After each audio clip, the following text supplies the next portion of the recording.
오늘 우리에게 주신 하나님의 말씀은 유다서 1장 17절에서 21절 말씀입니다. 유다서 1장 17절에서 21절 말씀입니다. 서로 교독하겠습니다. 사랑하는 자녀들아, 너희는 우리 주 예수 그리스도의 사도들이 미리 한 말을 기억하라.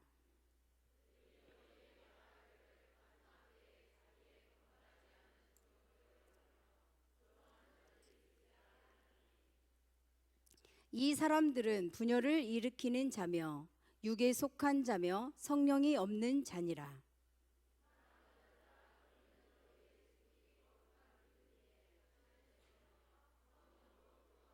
다 같이 합독합니다. 하나님의 사랑 안에서 자신을 지키며 영생에 이르도록 우리 주 예수 그리스도의 긍휼을 기다리라. 아멘. 드라마를 보게 되면 악역을 맡아서 하는 탤런트들이 있습니다. 어떤 악역을 맡았던 탤런트의 고백이었습니다. 그가 하는 역할은 주로 깡패, 사람들을 사기치거나 또 마약, 유부녀 꼬시기 이런 역할을 많이 했어요. 그러다 보니까 이분은 항상 모든 사람들이 그의 역할에 충실했던 그 모습을 보고 뭐라고 말하겠어요? 나쁜 놈, 이렇게 말했어요. 그래서 백화점에 가면은 모든 사람들이 수근수근대고 손가락질을 했어요. 어느 날 음식점에 갔는데 음식점의 주인 아주머니께서 갑자기 밥을 푸다가 주걱으로 이 탤런트를 갖다가 뒤통수를 탁 쳤어요. 이 나쁜 놈. 하나님은 이런 애 안 잡아가고 뭘 하신지 모르겠다 이러면서 뒤통수를 탁 친 거예요. 사실 이 악역을 맡았던 이 사람은 한 가정의 가장이었는데 너무나도 착한 그리고 성실한 아버지이고 남편이었거든요. 왜 이 사람이 욕을 얻어먹습니까? 모르세요? 왜 욕을 얻어먹을까요? 나쁜 역할을 했기 때문에 그렇습니다. 사랑하는 성도 여러분, 이 땅에 살면서 하나님이 기뻐하시는 역할들을 잘 감당하는 삶을 사시기를 바랍니다. 오늘 우리가 읽었던 성경은 이 성경책에서 가장 짧은 성경책입니다. 이 유다서를 쓴 사람은 바로 예수님의 동생 유다입니다. 그는 초대교회 지도자였고 복음 전도자였습니다. 그러나 유다라는 이름을 가진 사람이 또 있습니다. 누가 있을까요? 가룟 유다. 맞습니다. 이 가룟 유다는 은화 30에 예수님을 팔아 넘겼습니다. 똑같은 이름을 가졌는데도 이렇게 다릅니다. 그의 가치와 존재가 다르기 때문에 서로 이름은 같은 유다이지만 그들의 역할은 서로 달랐습니다. 유다서 1장 1절에 보면 예수 그리스도의 종이요 야고보의 형제인 유다는 부르심을 받은 자 곧 하나님 아버지 안에서 사랑을 얻고 예수 그리스도를 위하여 지키심을 받은 자들에게 편지하노라 이렇게 써져 있어요. 이 유다서를 지었던 이 유다는 바로 야고보의 형제 유다라고 말하고 있습니다. 여기에서 야고보는 누구입니까? 예수님의 제자입니까? 아닙니다. 예수님의 제자는 헤롯 아그리빵 왕에게 죽임을 당했습니다. 오늘 본문에 나오는 이 야고보는 성경 야고보서를 쓴 사람입니다. 바로 예수님의 동생입니다. 마가복음 6장 3절 한번 읽어볼까요? 마가복음 6장 3절입니다.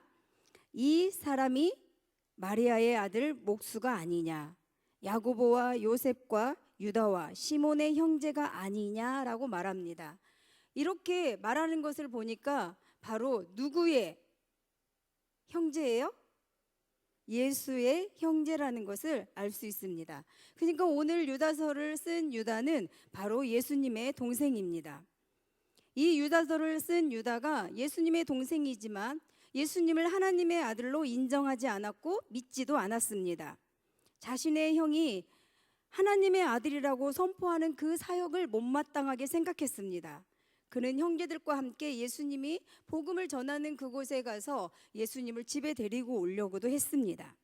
그러던 그가 예수 그리스도께서 십자가에 달려서 죽으시는 광경을 보고 사흘 만에 부활하신 그 예수님을 만난 후부터 이 유다는 달라졌습니다. 그때부터 유다는 예수님이 나의 형이 아니고 살아계신 하나님의 아들이라는 사실을 믿었습니다. 그래서 야고보와 함께 복음을 증거하며 교회의 일꾼이 되었습니다. 그러나 가룟 유다를 생각해 보십시오. 가룟 유다는 어땠습니까? 시작은 아주 화려했습니다. 그리고 사랑스러웠습니다. 예수님의 사랑을 다 한 몸에 다 받았거든요. 그런데 끝은 아주 추악했습니다. 그러나 오늘 우리가 읽은 유다서를 쓴 유다는 예수님을 위해서 처음에는 예수님이 나의 형제인데, 나의 형님인데 하나님의 아들이라니, 이렇게 하면서 많은 번민과 괴로움이 있었지만 십자가에 못 박혔던 그 예수가 다시 부활하신 그 사실을 보고 바로 당신은 하나님의 아들입니다라고 고백한 후부터는 예수 그리스도를 위해서 피땀 흘리고 또 교회를 사랑하고 교회를 지키는 그러한 사도가 되었습니다. 오늘 사도들이 미리 한 말이 무엇일까요? 마지막 때에 자기의 경건하지 않는 사람, 정욕대로 사는 사람, 기롱하는 사람.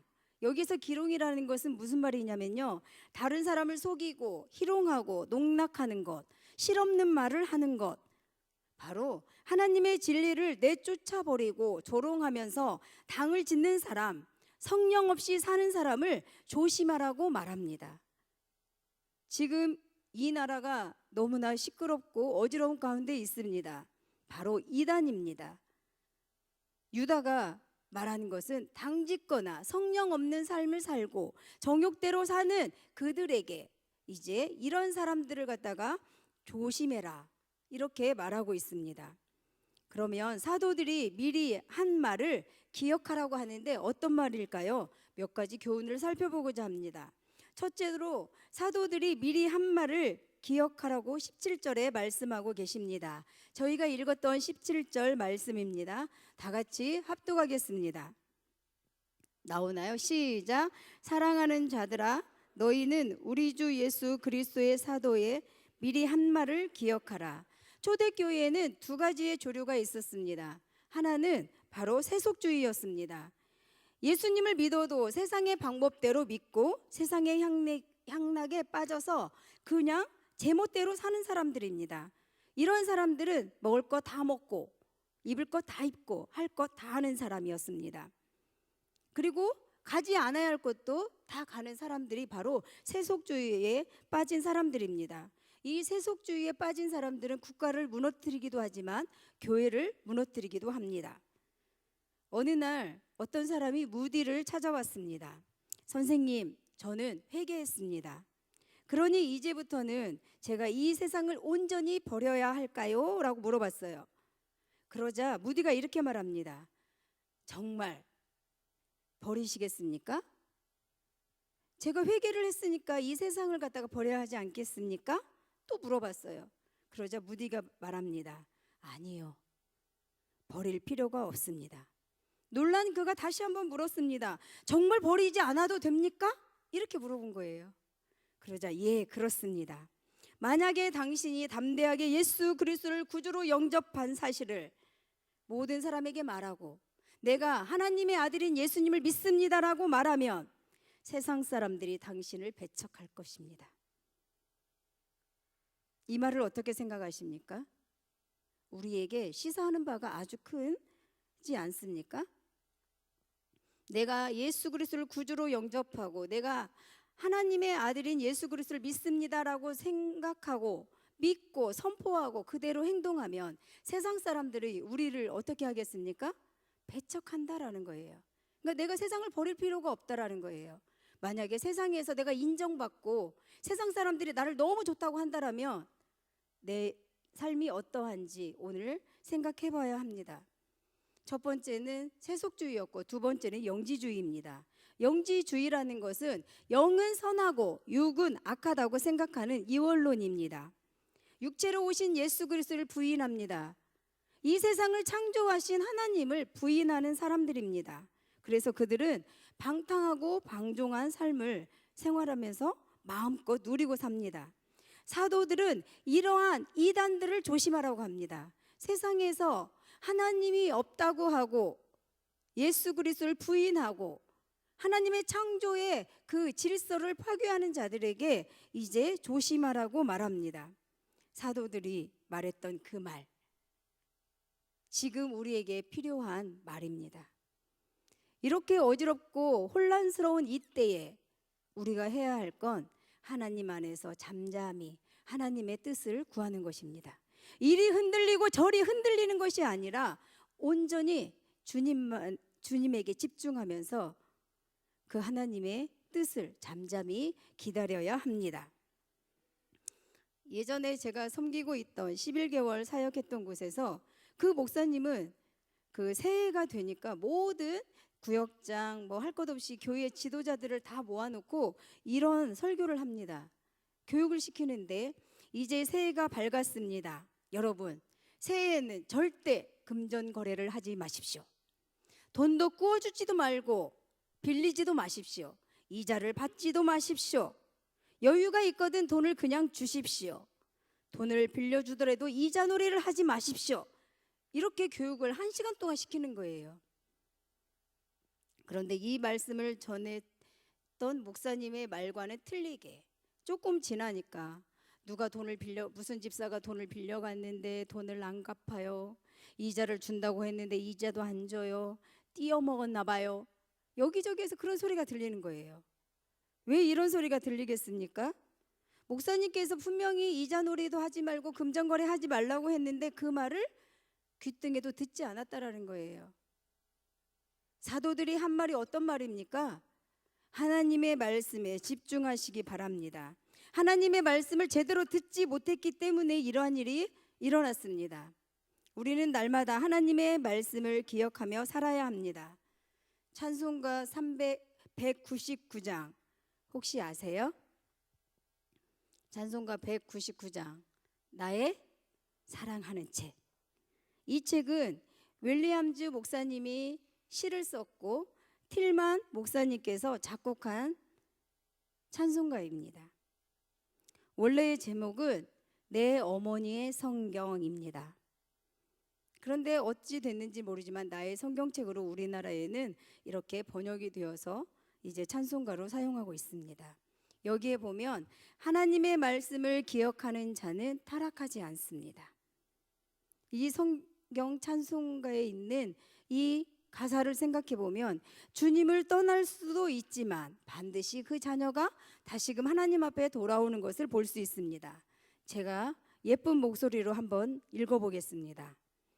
나의 사랑하는 책, 비록 헤어졌으나 어머니의 무릎 위에 앉아서 재미있게 듣던 말, 그때 일을 지금도 내가 잊지 않고 기억합니다. 귀하고 귀하다. 우리 어머님이 들려주시던 재미있게 듣던 말 이 책 중에 있으니 이 성경 심히 사랑합니다.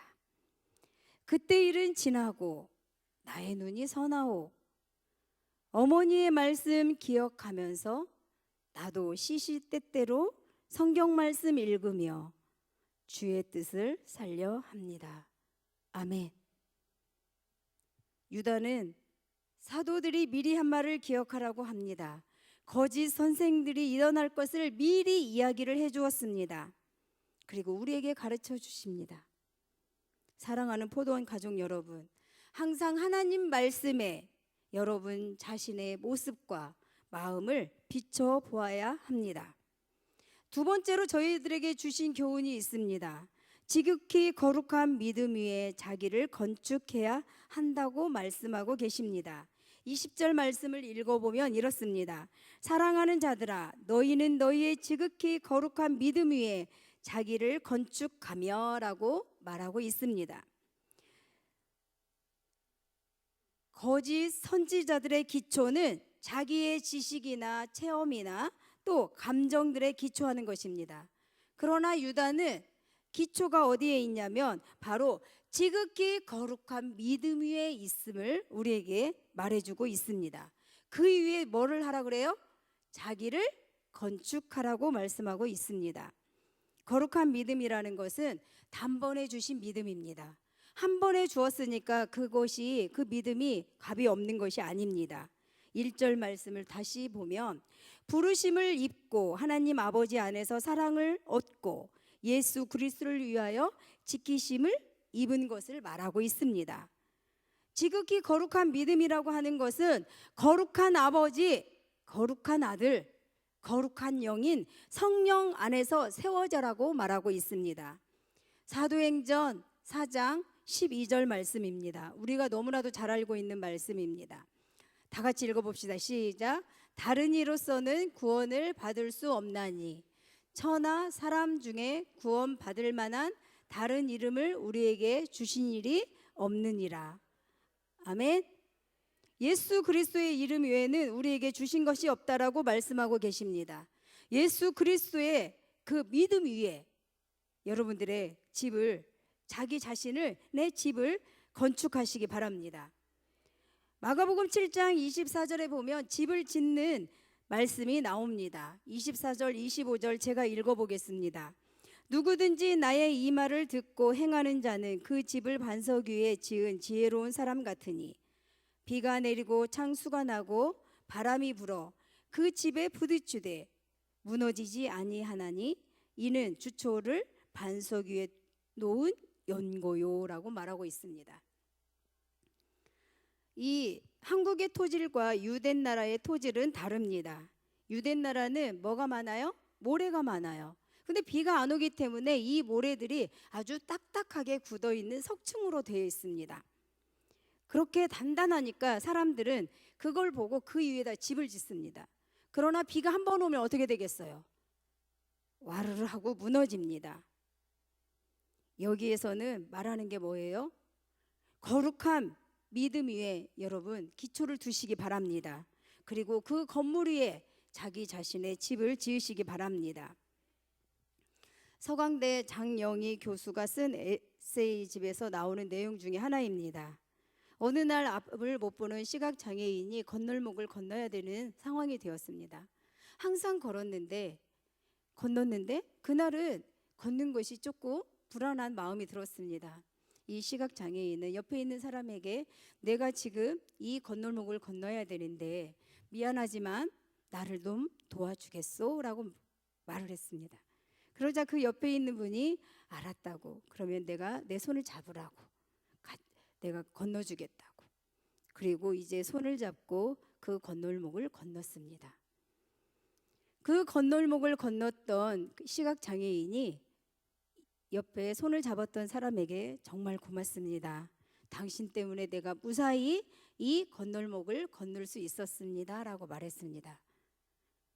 그러자 그 시각장애인에게 뭐라고 말하는 줄 아세요? 저는 시각장애인입니다. 앞을 보는데 못 보기 때문에 제가 당신의 손을 잡고 제 경험대로 걸었습니다. 그래서 여기를 건널 수 있었습니다. 이야기의 초점이 뭐예요? 두 시각장애인이 손을 잡고 건널목을 건넜다라는 거죠. 내가 만약에 이 사람을 믿지 않았다면 거기를 건널 수 있었을까요? 없다라는 거예요. 여러분들은 이 지금 바이러스 때문에 이 세상이 이렇게 혼란스러운데 여러분들은 누구에게 초점을 맞추고 있습니까? 바이러스에게 초점을 맞추고 있습니까? 예수 그리스도 앞에 초점을 맞추시기 바랍니다. 예수님을 신뢰하시기 바랍니다. 20절 말씀입니다. 믿음 위에 자기를 건축하라고 말씀하고 계십니다. 내 자신을 너무나 지나치게 강조하게 되면 이기주의자가 됩니다. 내 자신을 갖다가 비하하며 열등감의 사람이 됩니다.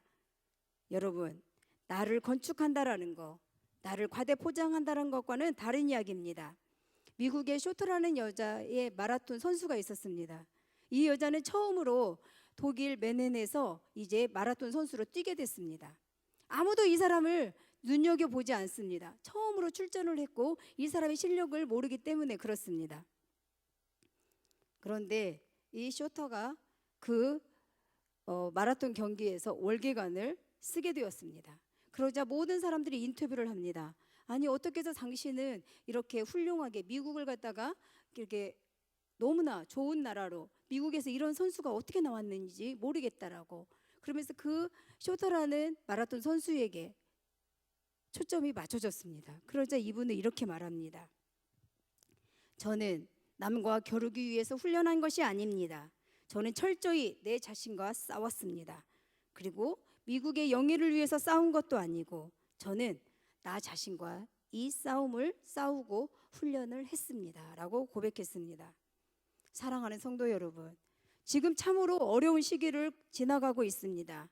이럴 때 옆 사람 보면서 확진자가 몇 명 나왔어, 어디를 갔어, 무슨 일이 생겼어, 이렇게 이야기하지 마시고 잠잠히 주님에게 집중하고 주님을 바라보시기 바랍니다. 우리에게는 두 가지의 가능성이 있습니다. 예수를 닮는 것과 예수를 닮는다, 마귀를 닮는다. 찬송가 518장을 보면 옛날 찬송가죠. 그 찬송가 지금은 463장인가요? 신자 되기 원합니다. 아세요? 고개를 끄덕끄덕 하시는 분들은 조금 연세가 되신 분이고 전혀 모르겠다라고 천진난만한 우리 다음 세대들은 전혀 들어보지 못한 찬양이죠. 그 찬양에 보면 신자 되기 원합니다. 진심으로 진심으로. 예수 닮기 원합니다. 진심으로 진심으로. 사랑하기 원합니다. 진심으로 진심으로. 거룩하기 원합니다. 진심으로 진심으로. 이렇게 고백합니다. 그러나 미국의 찬송가에는 5절이 있습니다. 어떤 가사가 있느냐면 거기에는 이런 가사가 있습니다. 유다 닮기 원치 않습니다 라는 소절이 들어있다고 합니다. 가룟 유다를 닮지 않겠습니다. 여러분들은 누구를 닮고 싶습니까? 예수님을 닮고 싶습니까? 마귀를 닮고 싶습니까? 예수 그리스도를 닮는 우리 성도님들이 되시기를 바랍니다. 진심으로 진심으로 예수 그리스도를 닮는 우리 포도원의 가족들이 되기를 예수님의 이름으로 축원합니다. 마지막으로 성령으로 기도하며 재림의 예수를 기다려야 합니다. 19절에 보면 성령 있는 사람, 19절에 보면 성령이 없는 사람과 20절에 성령으로 기도하는 사람, 이렇게 대비를 하고 있습니다. 성령이 없는 사람은 어떤 사람일까요? 성령을 부인하는 사람, 육신의 지시에 따라서 사는 사람을 말하고 있습니다. 이 사람은 예배를 소홀히 합니다. 기도와 말씀을 멀리 합니다. 그리고 남의 말을 좋아하고 남의 말을 희롱하고 폄하합니다. 반대로 성령으로 기도하는 사람은 말씀을 튼튼히 붙잡고 성령 안에서 기도로 기둥을 삼고 집을 세우는 사람입니다. 기도는 우리가 집을 짓는 기둥과 같습니다. 기도가 없는 믿음 없는 사람, 자그마한 파도에도 금방 무너집니다.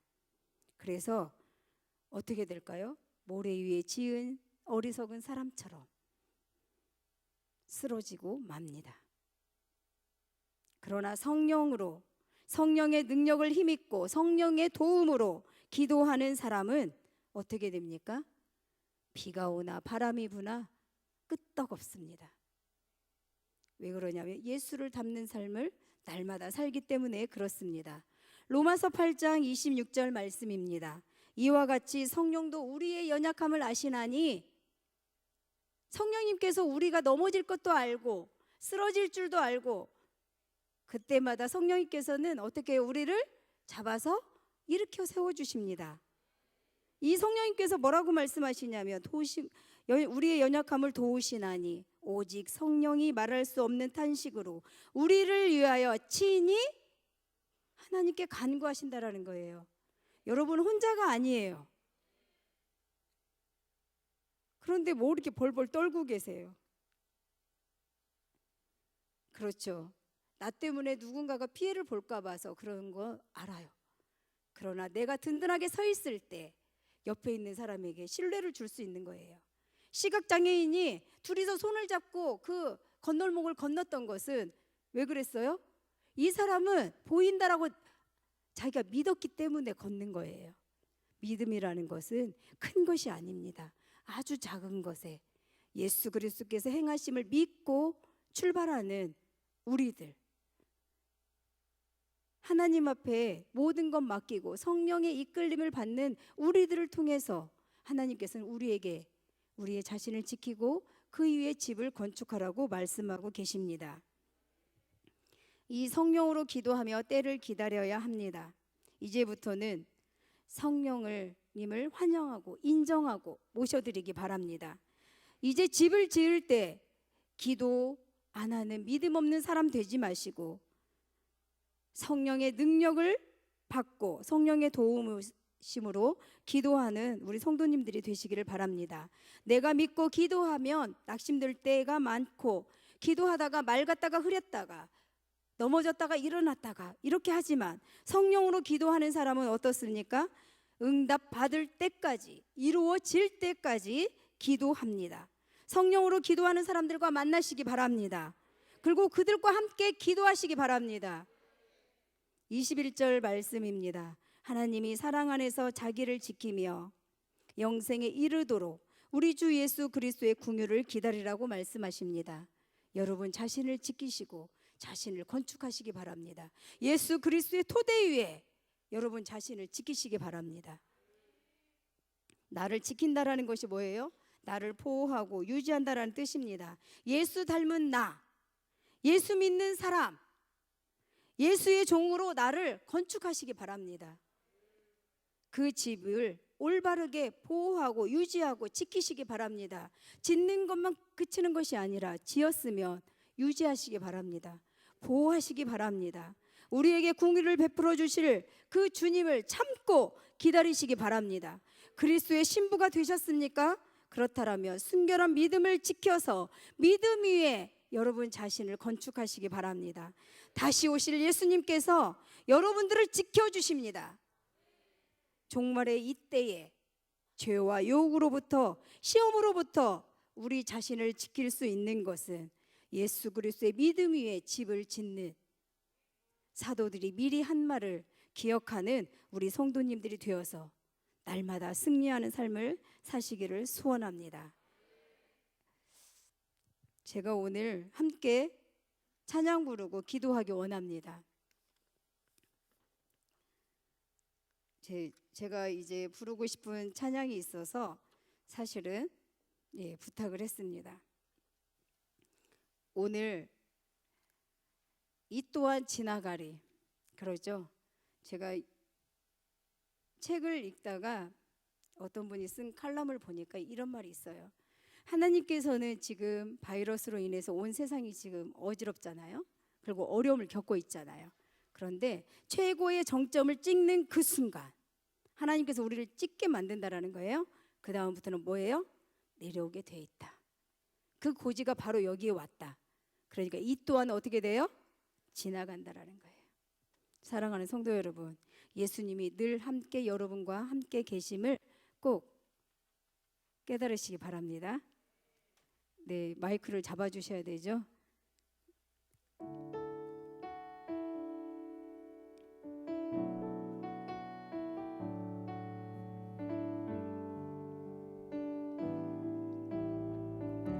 고백하시기 바랍니다.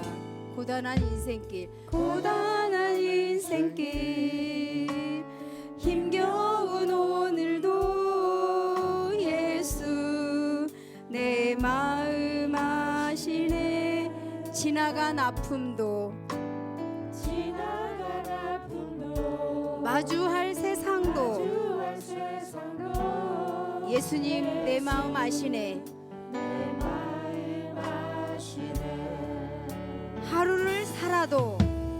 하루를 살아도 기쁨으로 가리. 아멘. 예수 늘 함께 하시네. 후회도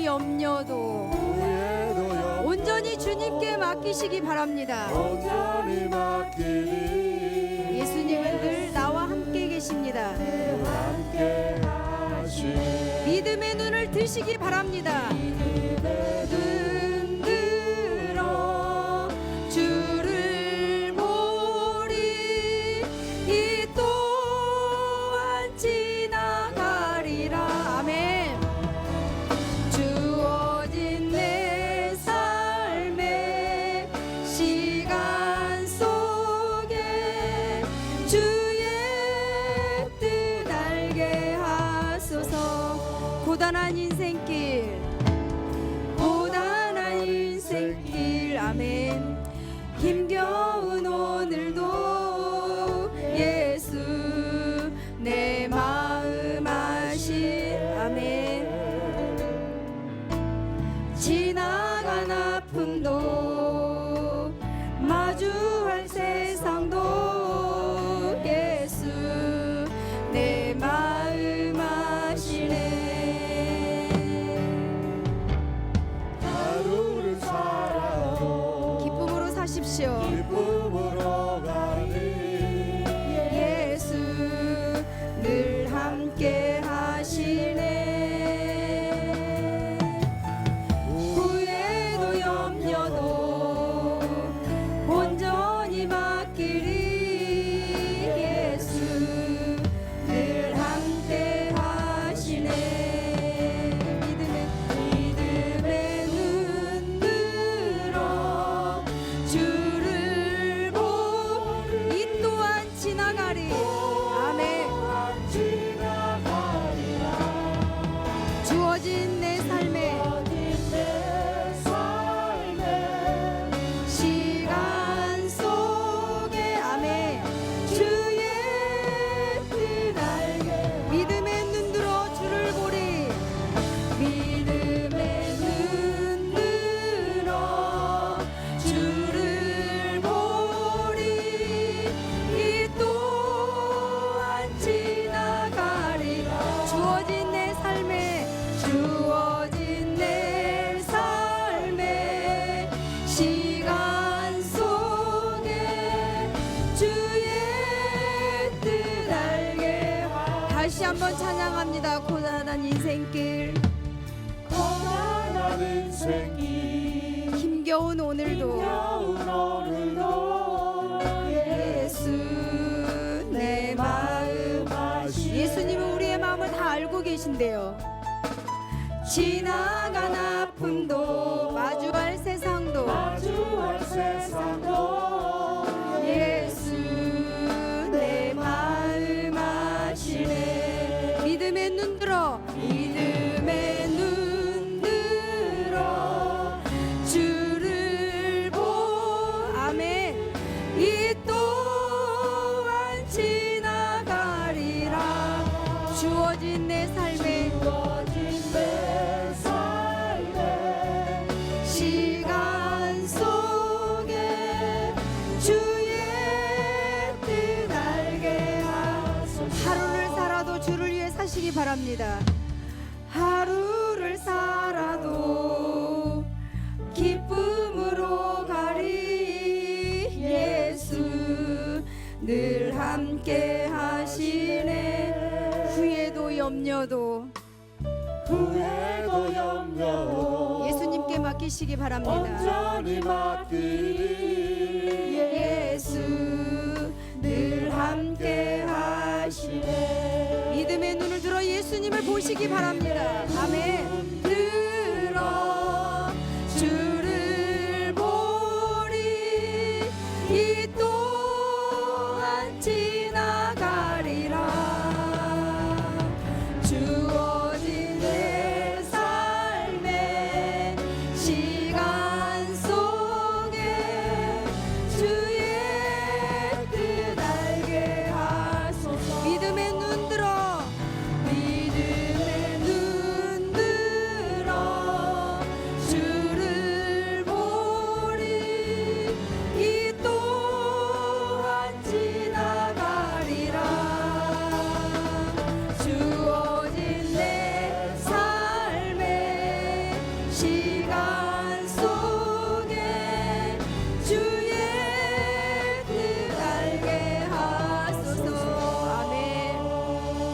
시간 고백하시기 바랍니다.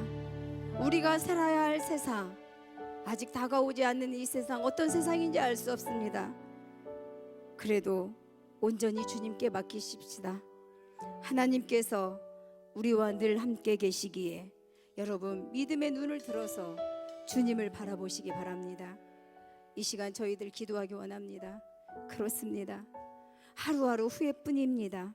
그래도 염려하며 사는 우리들 주님께서 아시오니 하나님이여, 하나님이 함께 하심을 우리가 느끼게 하여 주옵소서.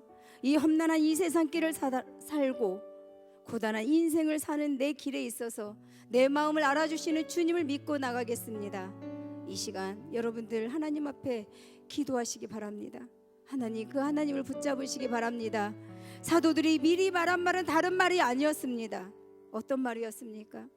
세상에 우상 사심 벗어버리고 거짓 선생들의 속임수에 빠지지 말고 믿음 위에 여러분 자신의 집을 건축하시기 바랍니다. 성령을 쫓아 살아가시기 바랍니다. 그 하나님께서 이 험난한 세상길 마스크를 쓰고 있지만 주님 전에 와서 예배하는 것 행복인지 아시기 바랍니다. 두렵고 떨리지만 어떤 장로님 이런 고백을 하셨어요. 처음에는 예배 안 드리면 좋을지 모르지만 한 번, 두 번, 그러면 다시 우리가 이 자리에 왔을 때는 한 번, 두 번이 한 달, 1년이 걸린다라고. 여러분, 이때 믿음의 주님을 바라보시고 그 주님과 함께 이 또한 지나가는 이 세상을 저희들 승리하도록 하겠습니다. 이 시간 그 하나님께 부르짖어 기도합시다. 지금 40일 릴레이 기도가 지금 이어지고 있습니다. 열방이 열려지고 신천지만 욕할 것이 아니라 내가 그동안 어떤 옷을 입고 있었는지, 난 하나님 앞에 어떤 자세로 있었는지 회개하시기 바랍니다. 여러분들의 옷을 찢으시기 바랍니다. 세상의 옷을 벗어버리기 바랍니다. 예수 그리스도의 피 묻은 옷을 입으시기 바랍니다. 이 시간 그 주님께 주여 세 번 부르고 간절히 기도하도록 하겠습니다. 주여! 주여! 주여! 사랑의 아버지 하나님, 참으로 감사합니다. 아버지 하나님, 이 시간 주님 앞에 기도합니다.